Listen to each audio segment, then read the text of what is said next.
पिछले भाग में आपने सुना कैसे रोहित और नीलम की मोहब्बत समाज के खिलाफ गई, कैसे मुजफ्फरपुर स्टेशन पर एक लड़की हवा में घुल गई और फिर एक दिन रोहित की लाश मिली, चेहरे पर मुस्कान और दीवार पर खून से लिखा, अब हम साथ हैं हमेशा के लिए।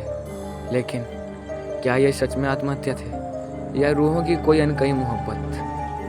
आज खौफनाक किस्से में मैं रविकांत आपको सुनाऊंगा इस कहानी का आखिरी और सबसे खौफनाक सच। कहानी शुरू होती है रोहित की मौत के बाद। दिल्ली में रोहित की लाश मिलने के बाद पोस्टमार्टम रिपोर्ट ने सबको चौंका दिया।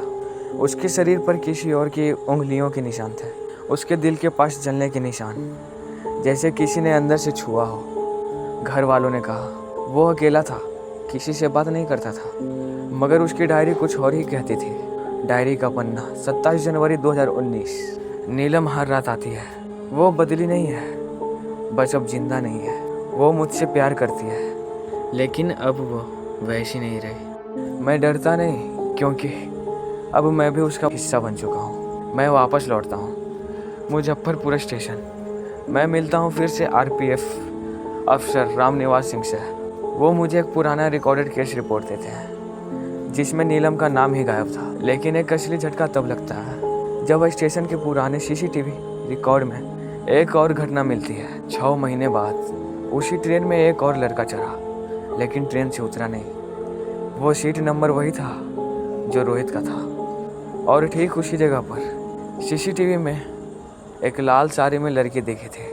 मैं गांव जाता हूँ भगवानपुर। वहाँ एक बूढ़ी महिला मिलती है, नीलम की दादी।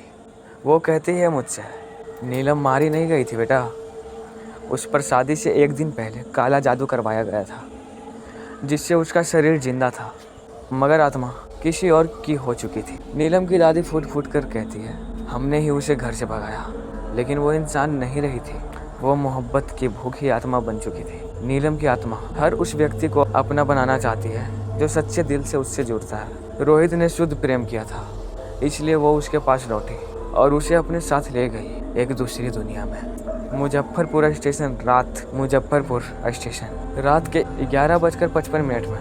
मैं वही सीट, वही टाइम और वही ट्रेन में। मैं खिड़की से बाहर देखता हूँ, एक लड़की लाल साड़ी में खड़ी है।